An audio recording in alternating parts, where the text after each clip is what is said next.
ತಕ್ಕ ಸಿಗಲ್ಲ, ಅಕ್ಕಪಕ್ಕ ಸಿಗಲ್ಲ. ನೀವು ಡೈಲಾಗ್ ರೈಟ್ರು. ತಕ್ಕ ನೀನು ಕಳ್ಳ ಆಗ್ಬೇಕಾ, 10 ವರ್ಷ ಕಳ್ತನೇ ಮಾಡ್ತಾ ಇರು. ಪೊಲೀಸವ್ರ ಹತ್ರ ಒಳ್ಳೆ ಕಳ್ಳ ಆಗ್ತೀಯ, ಒಳ್ಳೆ ಕಳ್ಳ ಆಗ್ತೀಯ, ವೀರಪ್ಪನ ಆಗ್ತೀಯ. ಅಂದರೆ ಎಲ್ಲಾನು ನೀಟಾಗಿದೆಯಲ್ಲ, ನಿಂದೇನು ಹೊಸ್ದು ಅಂತ. ಅದರಲ್ಲಿ ಇವರು ಹೇಳ್ಕೊತಾರಲ್ಲ, ಎಲ್ಲ ಸರಿಯಾಗಿತ್ತಪ್ಪ, ನಿನ್ನ ಮಗಳು ಓದಬೇಕು ಅಂದ್ಬಿಟ್ಟು ನಮ್ಗೆ ಹಿಂಗಾಗೋಯ್ತು ಅಂತ. ಸೊ ಅದ್ರ ಬ್ಯಾಲೆನ್ಸಿಂಗ್ ಇದೆ. ಅದು ಯಾವುದೇ ಒಂದು ವರ್ಗದ ಸಿನಿಮಾ ಅಂತ ಹೇಳ್ತಾ ಇಲ್ಲ. ಬಟ್ ಸಮಾನತೆ ಅಂತ ಬಂದಾಗ ಇದೆಲ್ಲ ಚರ್ಚೆ. ಅಹಂಕಾರ, ಅಧಿಕಾರ, ಇದನ್ನೆಲ್ಲ ಬಿಡಿ, ಅದರಲ್ಲಿ ಖಾರ ಇರುತ್ತೆ. ಪ್ರೀತಿಸಿ, ಸಂತೈಸಿ, ಅದರಲ್ಲಿ ಸಿಹಿ ಇರುತ್ತೆ ಅಂತ. ಸಂಭಾಷಣೆಕಾರರು ಕನ್ನಡದಲ್ಲಿ ಬೇರೆ ದೊಡ್ಡ ಮಾತಾಡೋದು ಬೇಡ, ಆರಾಮಾಗಿ ಬದುಕ್ಬೋದ? ನೀವು ಹೆಂಗೆ ಬದುಕ್ತೀರ ಅನ್ನೋದ್ರ ಈಗ ನಾನು ನೇರ ಕ್ವಶನ್ ಕೇಳಲ್ಲ, ಕರೆಕ್ಟಾಗಿ ದುಡ್ಡು ಕೊಡ್ತಾರಾ? ದುಡ್ಡು ಕೊಡ್ತಾರೆ ಸರ್, ಎಲ್ಲರೂ ಅಂತಲ್ಲ. ಬಟ್ ನಾವು ಶ್ರಮಕ್ಕೆ ತಕ್ಕ ಪ್ರತಿಫಲ ಸಿಗುತ್ತಾ? ತಕ್ಕ ಸಿಗಲ್ಲ, ಅಕ್ಕಪಕ್ಕ ಸಿಗುತ್ತೆ. ನೀವು ಡೈಲಾಗ್ ರೈಟ್ರು. ತಕ್ಕ ತಕ್ಕ ಅಂತ ಅಕ್ಕಪಕ್ಕ ಸಿಗುತ್ತೆ. ತಕ್ಕಗೆ ಕಾಯಬೇಕು, ಅಕ್ಕಪಕ್ಕ ಸಿಗುತ್ತೆ. ಈ ಸ್ಪೀಡ್ ಆಟದಲ್ಲಿ ಎಕ್ಕ ಥರ ಸಿಗಲ್ವ? ಎಕ್ಕ ನಾನೇ ಬರ್ದಿದ್ದೆ. ನಮಗೂ ನಿಮ್ಮ ಜೊತೆ ಸಹವಾಸ ಮಾಡಿ ಒಂದು ಪಂಚಿಂಗ್ ಡೈಲಾಗ್ ಮಾಡೋಣ.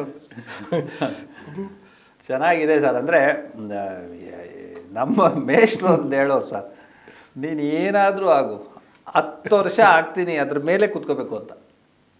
ಇವತ್ತು ನೀನು ಡೈಲಾಗ್ ರೈಟು, ನೆಕ್ಸ್ಟ್ ಇನ್ನೊಂದ್ಸತಿ ಡೈರೆಕ್ಟ್ರು, ಕಟ್ ಮಾಡಿದ್ರೆ ನೀನು ಡಿಸ್ಟ್ರಿಬ್ಯೂಟ್ರು, ಕಟ್ ಮಾಡಿದ್ರೆ ನೀನು ಪ್ರೊಡ್ಯೂಸರ್, ಹಿಂಗೆ ನಿನ್ನ ಮೈಂಡ್ ಚೇಂಜ್ ಆಗ್ತಾಯಿದ್ರೆ ಆಗಲ್ಲ. ಅವರು ಒಂದು ಸತಿ ರೇಗೆ ಬಿಟ್ರು, ನೀನು ಕಳ್ಳ ಆಗಬೇಕಾ, 10 ವರ್ಷ ಕಳ್ತನೇ ಮಾಡ್ತಾಯಿರು. ಪೊಲೀಸವ್ರ ಹತ್ರ ಒಳ್ಳೆ ಕಳ್ಳ ಆಗ್ತೀಯ, ಒಳ್ಳೆ ಕಳ್ಳ ಆಗ್ತೀಯ, ವೀರಪ್ಪನ ಆಗ್ತೀಯ.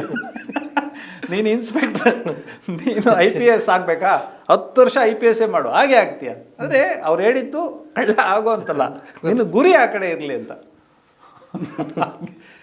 ಅಲ್ಲ, ಹಂಗಾದ್ರೆ ನೀವು ನೆಕ್ಸ್ಟ್ ಡೈರೆಕ್ಷನ್ನು ಇದ್ರ ಬಗ್ಗೆ ಯೋಚನೆ ಮಾಡಲ್ವಾ? ಸರ್ ಮಾಡಬೇಕು ಸರ್. ಅಂದರೆ ಸಂಭಾಷಣೆ ನಾನು ಎಂಜಾಯ್ ಮಾಡ್ತಿದ್ದೀನಿ, ಕತೆಗಳು ನನಗೆ ಬರೆಯೋದು ಆಸೆ. ಸೊ ನಾನು ಡೈರೆಕ್ಟರ್ಸ್ ಜೊತೆ ಕೂತ್ಕೊಂಡು ಅವ್ರ ಕತೆಗಳನ್ನ ಎಂಜಾಯ್ ಮಾಡಿಕೊಂಡು ಬರೀತಿದ್ದೀನಿ. ಮತ್ತು ಜನ ಈ ಸಂಭಾಷಣೆ ಇಷ್ಟ ಆಗ್ತಾಯಿದೆ. ಮತ್ತು ನನಗೂ ಒಂದು ಒತ್ತಡ, ಡಿಮ್ಯಾಂಡ್ ಇದೆ. ಅಂದರೆ ಡಿಮ್ಯಾಂಡ್ ಅಂದರೆ ಯಾವ ಥರ ಅಂದರೆ ಸಿಹಿಯಾದ ಒತ್ತಡ ಅದು.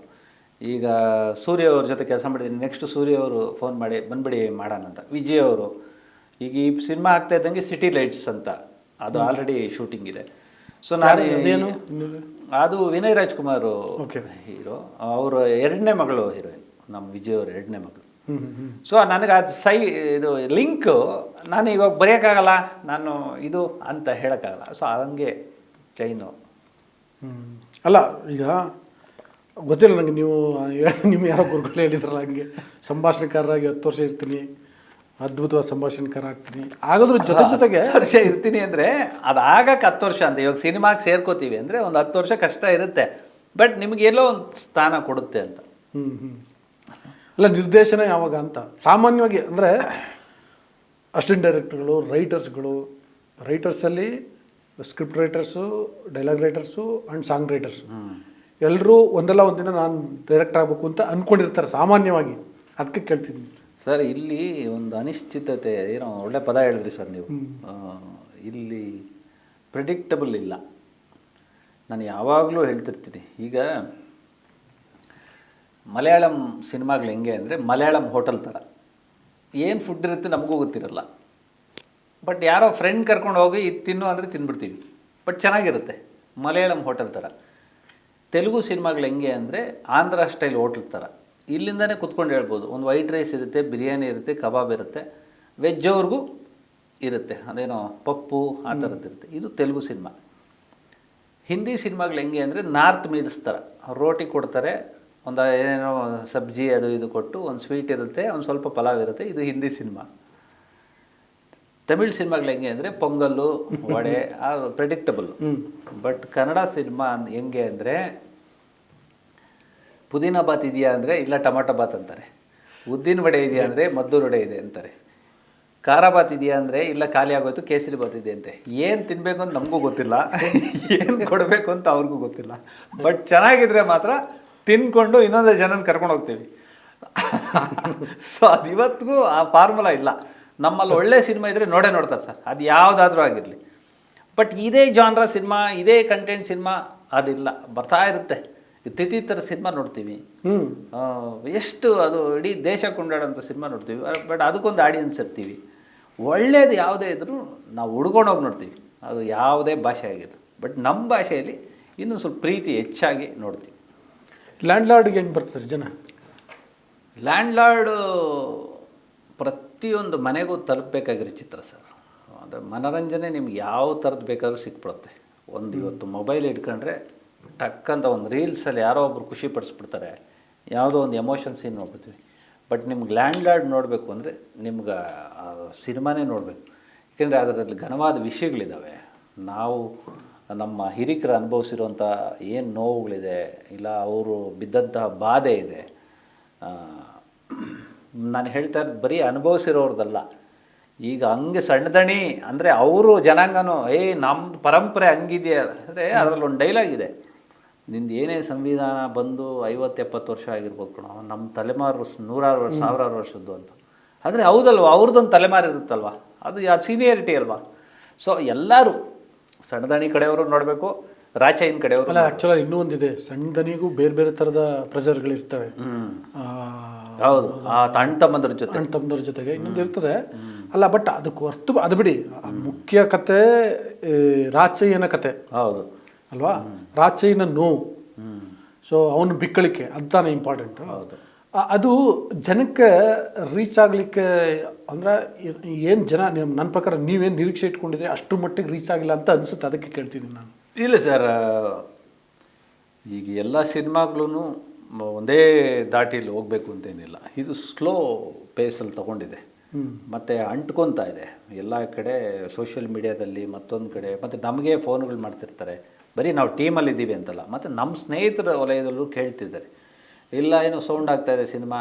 ಮತ್ತು ಆ ಸೌಂಡ್, ಮತ್ತು ಮೊನ್ನೆ ಎಲ್ಲ ಯೂನಿವರ್ಸಿಟಿ ಸ್ಟೂಡೆಂಟ್ಸ್ ಎಲ್ಲ ಜಾಥಾ ಹೊರಟಿದ್ದಾರೆ. ತುಮಕೂರಲ್ಲಿ ಇವತ್ತು ಬೆಳಗ್ಗೆ ಪೂಜೆ ಮಾಡಿಸಿದ್ದಾರೆ. ಒಂದು 50-60 ಜನ ಹೋಗಿ ಗುಡೀಲಿ, ಅಂದರೆ ನಾವರೆಲ್ಲ ಸಿನಿಮಾ ನೋಡೋಕೆ ಹೋಗ್ತಾಯಿದ್ವಿ, ಆ ಸಿನಿಮಾಗೆ ಒಳ್ಳೇದಾಗಲಿ ಅಂತ ಅದನ್ನು ವಾಟ್ಸಪ್ಪಲ್ಲೇ ಬಂತು. ಸೊ ಯಾವಾಗಲೂ ಹಿಂಗೆ ಗುಂಪಾಗಿ ಒಂದು ಸಿನಿಮಾ ಬಗ್ಗೆ ಮಾತಾಡ್ಬೇಕು ಸರ್. ಮತ್ತು ಸಿನಿಮಾ ಈಚೆ ಬಂದಾಗ ಚರ್ಚೆ ಆಗಬೇಕು. ಈಗ ಯಾವುದೋ ಒಂದು ಸಿನಿಮಾಗೆ ಹೋಗಿರ್ತೀವಿ, ಅಲ್ಲಿ ತುಂಬ ಮಜಾ ಕೊಟ್ಟಿರುತ್ತೆ, ನಗ್ತೀವಿ, ಖುಷಿಯಾಗಿರ್ತೀವಿ, ಚೆನ್ನಾಗಿದೆ ಅಂತೀವಿ. ಈಚೆ ಬಂದ ತಕ್ಷಣ ಅಲ್ಲಿ ಪಾರ್ಕಿಂಗಲ್ಲೇ ಆ ಸಿನಿಮಾ ಬಗ್ಗೆ ಮರ್ತೋಗಿರ್ತೀವಿ. ಅಲ್ಲಿ ಎಂಜಾಯ್ಮೆಂಟು ಕೊಟ್ಟಿರುತ್ತೆ, ನಾವು ಏನು ಕಾಸು ಕೊಡ್ತೀವಿ. ಆದರೆ ನಾವು ಕೊಡೋ ಸಮಯಕ್ಕೆ ಲ್ಯಾಂಡ್ ಲಾರ್ಡ್ ಹೊರಗಡೆನೂ ಡಿಸ್ಕಸ್ ಆಗ್ತಿದೆ. ಹೌದು ಸರ್, ಖಂಡಿತವಾಗ್ಲೂ ಆಗ್ತಿದೆ. ಆದರೆ ಒಂದು ಸಮಾನತೆ ಸಾರುವಂತಹ, ಶಿಕ್ಷಣದ ಮಹತ್ವ ಸಾರುವಂತಹ, ಸಂವಿಧಾನದ ಮಹತ್ವ ಸಾರುವಂಥ ವಿಷಯ ಅಲ್ವಾ? ಆ ಪರ್ಪಸ್ ಸರ್ವ್ ಆಗ್ತಿದೆಯಾ? ಆಗ್ತಿದೆ ಸರ್. ಅದು ಇವತ್ತೇನು ಸಂವಿಧಾನದ ಒಂದು ಆಶಯ ಇದೆ, ಅದೇ ಈಚೆ ಕಡೆ ಚರ್ಚೆ ಆಗ್ತಾ ಇರೋದು, ಸಮಾನತೆದ ಚರ್ಚೆ ಆಗ್ತಾ ಇರೋದು. ಮತ್ತು ಒಂದು ಕುಟುಂಬದ್ದು ಇದು ಬವಣೆ ರಾಚಯ್ಯನ ಅಲ್ಲ, ಅದೊಂದು ಕುಟುಂಬದ್ದು, ಒಂದು ಸಮುದಾಯದ್ದು, ಒಂದು ಹಳ್ಳಿದು, ಅದೇನೇನೋ ಇದೆ ಅದ್ರ ಅದೆಲ್ಲನೂ ಈಚೆ ಚರ್ಚೆ ಆಗ್ತಾ ಇದೆ. ಮತ್ತು ಯಾಕೆ ನೋಡಬೇಕು ಅಂತ ಒಬ್ಬ ಪ್ರಶ್ನೆ ಕೇಳಿದಾಗ ನೀನು ಹೋಗಿ ನೋಡು ಆಮೇಲೆ ಮಾತಾಡೋಣ ಅನ್ನೋದು, ಇದೇ ಚರ್ಚೆ ಆಗ್ತಿದೆ. ಮತ್ತು ಅದಾದಾಗಲೇ ಒಂದು ಸಿನಿಮಾ ಚರ್ಚೆ ಆಗ್ತಾಯಿದೆ ಅಂದರೆ ಚೆನ್ನಾಗಾಗಿದೆ ಅಂತ. ಅಲ್ಲಲ್ಲ ನೋಡಿ, ಲ್ಯಾಂಡ್ ಲಾರ್ಡ್ ಅಂತ ಸಿನಿಮಾ ಅಂದರೆ ನಿಜಕ್ಕೂ ಜನಕ್ಕೆ ಬೇಕಾಗಿರೋ ಸಿನಿಮಾ ಅಂತ ನೀವು ಆರ್ಗ್ಯುಮೆಂಟ್ ತಾನೆ. ಜನಕ್ಕೆ ಬೇಕಾಗಿರುವಂಥ ಸಿನಿಮಾ ಇನ್ನಷ್ಟು ದೊಡ್ಡ ಮಟ್ಟದಲ್ಲಿ ರೀಚ್ ಆಗಬೇಕಾಗಿತ್ತಲ್ಲ. ಅಂದರೆ ಈ ಸೊಸೈಟಿಗೂ ಕೂಡ ಅದನ್ನು ಇಂಥದ್ದೊಂದು ಸಿನಿಮಾನ ಒಪ್ಕೋಬೇಕು ಅಂತ, ಒಂದು ಸಮಾಜಕ್ಕೂ ಕೂಡ ಒಂದು ಬೌದ್ಧಿಕ ಮಟ್ಟ ಅಂತ ಇರುತ್ತೆ. ಸೊ ಅದು ರೀಚ್ ಆಗಿಲ್ವಾ ಸರ್? ನಿಮ್ಗೆ ಅನ್ಸುತ್ತೆ ಆ್ಯಸ್ ಎ ರೈಟರ್, ನನಗೆ not only land lord writer, ನೀವು ಒಬ್ಬ ಬರಹಗಾರ ತಾರೆ, ನೀವು ಸಿನಿಮಾ ಅಲ್ಲ, ನನಗೆ ಸಣ್ಣದಡಿ ಪಾತ್ರನೂ ನಾವು ಅದಕ್ಕೆ ಅದರಲ್ಲಿ ಯಾವುದೇ ಒಂದು ಕಡೆ ಇಲ್ಲ ಸಿನಿಮಾ. ಎರಡು ತಕ್ಕಡಿಯಲ್ಲೂ ಒಂದು ಕಡೆ ಸಣ್ಣದಣಿದು ಅವರ ತಲೆಮಾರ್ದು ಹಾಕಿದ್ದೀವಿ. ಅಂದರೆ ನಾವು ಆಳೋರು, ಅಂದರೆ ರೂಲರ್ಸ್ ನಾವು. ಅವನು ಹೇಳ್ತಾನೆ, ನಿಮ್ಗೆ ಸಂವಿಧಾನ ಎಷ್ಟು ವರ್ಷ, ಅದಕ್ಕೆ ಎಷ್ಟು ವಯಸ್ಸು ಅಂತಾನೆ. ನಮ್ಮ ಪರಂಪರೆಗೆ ಇಷ್ಟು ವಯಸ್ಸು. ಮತ್ತು ಆ ಡೈಲಾಗಲ್ಲೂ ಹೇಳ್ತಾನೆ, ಮಳೆ ಬೆಳೆ ಅದ್ರ ಪ್ರಕಾರ ಆಗ್ತಾ ಇದೆ, ಪಾಪ ಪುಣ್ಯ ಹಣೆ ಬರದ ಪ್ರಕಾರ ನಡೀತಿದೆ, ಎಲ್ಲ ಅದ್ರ ಪ್ರಕಾರ ನಡ್ಕೊಂಡು ಹೋಗ್ತಾ ಇದ್ರೆ ನಿಂದೇನೋ ಕಾನೂನು ಪ್ರಕಾರ ಅಂತ. ಆದರೆ ಈ ಎಲ್ಲನೂ ನೀಟಾಗಿದೆಯಲ್ಲ, ನಿಂದೇನು ಹೊಸ್ದು ಅಂತ. ಅದರಲ್ಲಿ ಇವರು ಹೇಳ್ಕೊತಾರಲ್ಲ, ಎಲ್ಲ ಸರಿಯಾಗಿತ್ತಪ್ಪ, ನಿನ್ನ ಮಗಳು ಓದಬೇಕು ಅಂದ್ಬಿಟ್ಟು ನಮ್ಗೆ ಹಿಂಗಾಗೋಯ್ತು ಅಂತ. ಸೊ ಅದ್ರ ಬ್ಯಾಲೆನ್ಸಿಂಗ್ ಇದೆ. ಅದು ಯಾವುದೇ ಒಂದು ವರ್ಗದ ಸಿನಿಮಾ ಅಂತ ಹೇಳ್ತಾ ಇಲ್ಲ, ಬಟ್ ಸಮಾನತೆ ಅಂತ ಬಂದಾಗ ಇದೆಲ್ಲ ಚರ್ಚೆಗಳಾಗ್ತದೆ.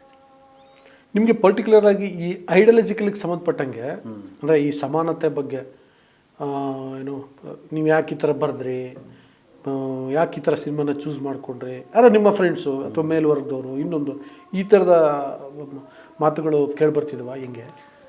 ಸರ್, ಇವಾಗ ಎಲ್ಲ ಥರದ ಸಿನಿಮಾಗಳು ಬೇಕು ಸರ್, ಎಲ್ಲ ಥರದ ಸಿನಿಮಾಗಳು ಬೇಕು. ಆವಾಗ ಬಂದಾಗಲೇ ಈಗ ಯಾವಾಗಲೂ ಈಸಿ ಎಕ್ಸಾಂಪಲ್ ಕೊಡೋದು, ತುಂಬ ಜನಸಂಖ್ಯೆ ಅಂದರೆ ಪ್ರಾಣಿ ಸಂಖ್ಯೆ ಇರೋದು ಇದರಲ್ಲಿ, ಯಾವುದು ಜಿಂಕೆಗಳಲ್ಲಿ. ಅದು ಪಟ ಅಂತ ಮಕ್ಕಳಾಗ್ಬಿಡ್ತವೆ. ಬಟ್ ಅದನ್ನು ಹಂಗೆ ಬಿಟ್ಟುಬಿಟ್ರೆ ಅದು ಇಡೀ ಕಾಡು ನಾಶ ಆಗಿಬಿಡುತ್ತೆ. ಸೊ ಇದು ಹುಲಿ ಸಂತತಿನೂ ಅಷ್ಟೇ. ಹುಲಿ ಸಂತತಿ ಯಾವಾಗ ಜಿಂಕೆಗಳ ಥರ ತೊಗೊಂಡ್ಬಿಟ್ರೆ ಈ ಕಡೆ ಕಾಡು ಇರಲ್ಲ, ಈ ಕಡೆ ನಾಡು ಇರಲ್ಲ. ಯಾಕೆಂದರೆ ಅದಕ್ಕೆ ಸಿಗಬೇಕು. ಅದಕ್ಕೆ ಅದರದ್ದೊಂದು ಬ್ಯಾಲೆನ್ಸಿಂಗ್ ಇದ್ದೇ ಇದೆ. ಹುಲಿಗಳು ಕಡಿಮೆನೇ ಹುಟ್ಟಬೇಕು, ಜಿಂಕೆಗಳು ಜಾಸ್ತಿನೇ ಹುಟ್ಟಬೇಕು. ಸೊ ಸಿನಿಮಾಗಳು ಹಂಗೆ ನೀಟಾಗಿ ಎಲ್ಲ ಥರದ್ದು ಬರಬೇಕು. ನೀವು ಮೊನ್ನೆ ಒಂದು ಫೋಟೋ ಹಾಕಿದ್ರಿ ಅಂತ ಅನ್ಸುತ್ತೆ, ಏನು ಫೇಸ್ಬುಕ್ಕಲ್ಲಿ, ಏನು ಅಂದರೆ ನೀವು ಜಡೇಶ್ ಹಂಪಿ ವಿಜಯ್ ಕೂತಿರೋದು ಹಿಂಗೆ ಶುರುವಾಯಿತು ಜರ್ನಿ ಅಂತ. ಹೆಂಗೆ ಶುರುವಾಯಿತು land lord journey? Land lord journey Guru Shishyaru cinema ಇವ್ರು ನೋಡಿದ್ರು ಸರ್, ವಿಜಯ್ ನೋಡಿ ಅವ್ರಿಗೆ ಇಷ್ಟ ಆಯಿತು, ಇದೇನೋ ಒಂಥರ ಚೆನ್ನಾಗಿದೆಯಲ್ಲ ಅಂತ. ಆಮೇಲೆ ಒಂದು ಸತಿ ಕರೆದು ನಾನು ಜಡೇಶ ಹೋಗಿದ್ವಿ. ಸಿಂಪಲ್ ಇಷ್ಟ ಕತೆ ಹೇಳಿದರು, ಇದು ಹಿಂಗಿರುತ್ತೆ ಸರ್, ಹಿಂಗಿರುತ್ತೆ ಸರ್, ಇದು ಡೆವಲಪ್ ಮಾಡ್ಕೊಂಡು ಬಾ ಮಾಡೋಣ ಅಂತ. ಸೊ ಹಂಗೆ ಒಂದು ಕನಕಪುರದ ಹತ್ರ ಯಾವುದೋ ಒಂದು ರೆಸಾರ್ಟ್ಗೆ ಹೋಗಿ ಅಲ್ಲಿ ಫಸ್ಟು ನರೇಶನ್ ಕೊಟ್ಟಿದ್ದು. ಒಂದು 2 ಅವರ್ ಕೊಟ್ಟರು ಜಡೇಶು. ಹಾಂ ಹಿಂಗಿದೆ, ಫಸ್ಟ್ ಹಾಫ್ ನೀಟಾಗಿ ಕೇಳಿದ್ರು, ಆಮೇಲೆ ಒಂದು ಬ್ರೇಕ್ ತೊಗೊಂಡು ತಿರ್ಗಾ ಸೆಕೆಂಡ್ ಹಾಫ್ ಕೇಳಿದ್ರು. ನಾನು ಪಕ್ಕದಲ್ಲಿ ಕೂತ್ಕೊಂಡು ಚಿಕ್ಕಪುಟ್ಟು ಡೈಲಾಗ್ಸ್ದು ಇದು ಕೊಡ್ತಾಯಿದ್ದೆ. ಸೊ ಹಂಗೆ ಶುರು ಆಯಿತು ಸರ್. ನಾವು 3 ಜನ ಇದ್ದಿದ್ದು, ನೀಟಾಗಿ ಇದಾಯಿತು. ಅಲ್ಲಿಂದ ಬಂದ ಮೇಲೆ ರಾಚಯ್ಯನ ಪಾತ್ರಕ್ಕೆ ತುಂಬ ಕಷ್ಟಪಟ್ಟರು. ಅಂದರೆ ಇನ್ನೇನು ಆ್ಯಕ್ಟಿಂಗ್ ವೈಸು ಆ್ಯಕ್ಷನ್ ವೈಸು ಅಲ್ಲ, ಗೆಟಪ್ದು ಗೆಟಪ್ ಕಟ್ಟಬೇಕು. ಆಮೇಲೆ ಆ ಗ್ರೇ ಇದನ್ನು ಬೆಳೆಸ್ಕೊಂಡು ತುಂಬ ಇದು ಮಾಡಿದೆ ಸರ್. ಅಲ್ಲ, ಆ್ಯಕ್ಟಿಂಗು ನಟರಾಕ್ಷಸ ಬಿಡಿ, ನಾನು ನೋಡಿ ಭಾಳ ಥ್ರಿಲ್ ಅಂತ ಅನಿಸುತ್ತೆ. ಬಟ್ ಅದು ಪಾತ್ರದಲ್ಲಿ ಇನ್ವಾಲ್ವ್ ಆದ ಬಗೆ ಹೆಂಗೆ ಅನಿಸುತ್ತೆ ನಿಮಗೆ? ಸರ್, ಕಲಾವಿದ ಹಂಗೆ ಹಾಕ್ಕೊಂಡ್ಬಿಡ್ತಾನೆ, ಯಾವ ಪಾತ್ರನೇ ಆಗಿರಲಿ. ಈ ಕಡೆ ಖಡಕ್ಕಾಗಿ ಮತ್ತು ಆ ವೆಯ್ಟ್ನ ಅಷ್ಟು ಇದರಲ್ಲಿ ಫ್ಲ್ಯಾಶ್ ಬ್ಯಾಕಲ್ಲಿ ಒಂದು ಕಟ್ಟುಮಸ್ತಾಗಿರಬೇಕು. ಆಮೇಲೆ ಈ ಕಡೆ ಬಂದಾಗ ಸುಸ್ತು, ಅಂದರೆ ವಾ ಅಂದ್ಬಿಟ್ಟು ಕೂತ್ಕೊಂಡು ಇದು ಮಾಡಬೇಕು. ಅದೆಲ್ಲ ದೇಹದ ಜೊತೆ ಆ್ಯಕ್ಟಿಂಗ್ನು ಬೆರೆಸ್ಕೊಳೋದು ಭಾರಿ ಕಷ್ಟ ಸರ್. ದಂಗಲಲ್ಲಿ ಅಮೀರ್ ಖಾನು ಅಷ್ಟು ದಪ್ಪ ಆಗಿ ಆ ಅಪ್ಪನ ಪಾತ್ರ ತಿರ್ಗಾ ಈ ಕಡೆ ರೆಗ್ಯುಲರ್ ಆಗಿ ಮಾಡಬೇಕು ಅಂದರೆ ಅಷ್ಟು ತುಂಬ ಶ್ರಮ ಕೇಳುತ್ತೆ. ಅದನ್ನೆಲ್ಲ ಕರಗತ ಮಾಡ್ಕೊಬಿಟ್ಟಾನೆ. ಇಲ್ಲದ್ರೆ ಫಸ್ಟ್ ಪಿಕ್ಚರಲ್ಲೇ ಹೀರೋ ಆಗಿ ಬ್ಲಾಕ್ ಬಸ್ಟರ್ ಕೊಟ್ಟು ಡೈರೆಕ್ಟ್ರಾಗಿ ಫಸ್ಟ್ ಪಿಕ್ಚರೇ ಸೂಪರ್ ಹಿಟ್ ಕೊಡೋದು ಕಷ್ಟ ಇದೆ ಸರ್. ಸಲಗ ಫಸ್ಟ್ ಪಿಕ್ಚರ್ ಡೈರೆಕ್ಷನು ಅದು ಸೂಪರ್ ಹಿಟ್ಟು, ದುನಿಯಾ ಫಸ್ಟ್ ಪಿಕ್ಚರ್ ಹೀರೋ ಅದು ಹಿಟ್ಟು ಪಕ್ಕಕ್ಕೆ ಬಿಡಿ, ಪ್ರಯತ್ನ ಅದ್ಭುತವಾಗಿರ್ಬೇಕಲ್ಲ ಅದರ ಸಿನಿಮಾ. ಅದೇ ಈಗ ಪ್ರಯತ್ನ ಅಂತೂ ಅದ್ರ ಬಗ್ಗೆ ದೂಸರ ಮಾತಾಡೋಂಗಿಲ್ಲ ನನ್ನ ಪ್ರಕಾರ. ಅಂದರೆ ಸಿನಿಮಾದ ಆಯ್ಕೆಯಿಂದ ಹಿಡಿದು ಮೇಕಿಂಗಿಂದ ಹಿಡಿದು ಮತ್ತೀಗ ಅದನ್ನ ಸಕ್ಸಸ್ ಮಾಡಬೇಕು ಅಂತ ದುನಿಯಾ ವಿಜಯ್ ಹೋರಾಟ ಮಾಡ್ತಿರೋದ್ರಿಂದ ಹಿಡಿದು ಎಲ್ಲವೂ ಕೂಡ ಭಾಳ ಅದ್ಭುತವಾಗಿ ಪ್ರಯತ್ನ ಮಾಡಿದ್ದಾರೆ. ಅವ್ರೇನಂತಾರೆ ಈಗ ಆಫ್ಟರ್ ರಿಲೀಸ್? ಅವನು ನೀವು ಹೇಳ್ದಂಗೆ ಹೋರಾಟ ಬಿಟ್ಟಿಲ್ಲ. ಅಂದರೆ ಒಬ್ಬ ಹೀರೋ ಕುತ್ಕೊಂಡು ಸಿನಿಮಾ ರಿಲೀಸ್ ಆಯಿತು, ಫೋನಲ್ಲಿ ತೊಗೋಬೋದಲ್ಲ ಕಲೆಕ್ಷನ್ನು ಹೆಂಗಾಯಿತು ಏನು ಕತೆ, ಬೀದಿಲಿ ನಿಂತು ಹೋರಾಡ್ತಾ ಇದ್ದಾನೆ. ಅದು ಯಾರೋ ಸ್ಟೂಡೆಂಟ್ಸ್ ಕರೀತಾರೆ, ಹೋಗ್ತಾರೆ, ಅಲ್ಲೂ ಅವ್ರ ಜೊತೆ ಇದು ಇಲ್ಲೆಲ್ಲೋ ಯಾರೋ ನೋಡ್ತಾರೆ, ಶಿವಣ್ಣ ನೋಡ್ತಾರೆ ಅಂದರೆ ಶಿವಣ್ಣನ ಪಕ್ಕ ಹೋಗಿ ನಿಂತ್ಕೊಳೋದು, ಈ ಕಡೆ CM ಆಫೀಸ್ಗೆ ಹೋಗೋದು. ಅಂದರೆ ಯಾರ ಕೈಲಾಗ ಸರ್ ಅಷ್ಟು ಓಡಾಡೋದು ಬೇರೆ, ಹೋರಾಡೋದು ಬೇರೆ. ಸಿನಿಮಾದಲ್ಲೇ ಒಂದು ಡೈಲಾಗ್ ಇದೆಯಲ್ಲ, ಬದುಕನ್ನೇ ಸವಾಲಾಗಿ ಸ್ವೀಕರಿಸಿದ ಅದು ಅವ್ರಿಗೋಸ್ಕರನೇ ಬರ್ತಿದ್ದು. ಬದುಕಲ್ಲಿ ಸವಾಲು ಸ್ವೀಕರಿಸಿರೋದಲ್ಲ, ಬದುಕನ್ನೇ ಸವಾಲಾಗಿ ಸ್ವೀಕರಿಸಿರೋದು. ಆಫ್ಕೋರ್ಸ್ ಅವರ ಸಿನಿಮಾ ಜರ್ನಿ ಒಂದು ಸವಾಲೇ. ನಿಜ ಸರ್. ನಿಮ್ಮ ಸಿನಿಮಾ ಜರ್ನಿ ಕತೆ ಹೇಳಿ. ನಂದು ಅದೇ ಸರ್, ಈ ಸಂಭಾಷಣೆ. ಬಟ್ ಯಾವುದೇ ಕತೆಗೆ ಸಂಭಾಷಣೆ ಮುಖ್ಯ, ಪ್ರತಿಯೊಂದು ವಿಭಾಗನೂ ಮುಖ್ಯ. ಈಗ ಒಂದು ಮ್ಯೂಸಿಕ್ ಎಷ್ಟು ಪ್ಲೇ ಆಗುತ್ತೆ, ವಿತೌಟ್ ಮ್ಯೂಸಿಕ್ಕು ನಾವು ಒಂದು ಸಿನಿಮಾದು ಏನು ನೋಡೋಕ್ಕಲ್ಲ. ಒಂದು ಎಮೋಷನ್ ಅಂತ ಹೇಳಿದಾಗ ಪಟ್ ಅಂತ. ಮತ್ತು ಒಬ್ಬ ಅಳ್ತಿದ್ದಾನೆ ಅಂದರೆ ಹಿಂದೆಗಡೆಯಿಂದ ಬ್ಯಾಕ್ಗ್ರೌಂಡ್ ಮ್ಯೂಸಿಕ್ ಇದ್ದರೆ ಈಚೆ ಆಡಿಯನ್ಸ್ ಒಂದು ಸ್ವಲ್ಪ ಎಮೋಷನ್ ಆಗ್ಬಿಡ್ತಾರೆ. ಬಟ್ ನಗ್ಸೋದಿದೆಯಲ್ಲ ಸರ್, ಸಿಕ್ಕಾಪಟ್ಟೆ ಕಷ್ಟ. ಆ್ಯಕ್ಚುಲಿ ನಾನು ನಿಮ್ಗೆ ಅದನ್ನು ಕೇಳೋಣ ಅಂದ್ಕೊಂಡೆ. ಅಂದರೆ ಈಗ ಆ್ಯಕ್ಷನ್ ಮೂವೀಸ್ ಇರ್ತವೆ, ತಮಾಷೆ ಮೂವಿಗಳಿರ್ತವೆ, ಭಾಳ ಭಾವನಾತ್ಮಕವಾಗಿ ಇರುವಂಥ ಮೂವಿಗಳು ಇರ್ತವೆ. ನಿಮಗೆ ಯಾವುದು ಥ್ರಿಲ್ ಕೊಡೋದು, ಒಬ್ಬ ರೈಟರ್ಗೆ ಥ್ರಿಲ್ ಕೊಡೋದು ಅಂತ ಒಂದೇನೋ ಒಂದಿರುತ್ತಲ್ಲ, ನಿಮ್ಗೆ ಯಾವ ಥರ ಥ್ರಿಲ್ ಕೊಡೋದೆ? ಮಾಫಿಯಾ ಸಿನಿಮಾಗಳು ಥ್ರಿಲ್ ಕೊಡುತ್ತೆ. ಮಾಫಿಯಾ ಆದರೆ ಅದೇನಕ್ಕೆ ಅಂದರೆ ಜನ ಅದನ್ನು ತುಂಬ ಇಷ್ಟಪಡ್ತಾರೆ. ಅದರಲ್ಲಿ ಏನೋ ಒಂದು ಭಯ, ಆ ಒಂದು ಅಂಡರ್ವರ್ಲ್ಡ್ ಇದನ್ನ ಇಷ್ಟಪಡ್ತಾರೆ. ಆಮೇಲೆ ಈ ಥರದ್ದು ಸಿನಿಮಾಗಳು, ಕಂಟೆಂಟ್ ಸಿನಿಮಾಗಳನ್ನ ಇಷ್ಟಪಡ್ತಾರೆ.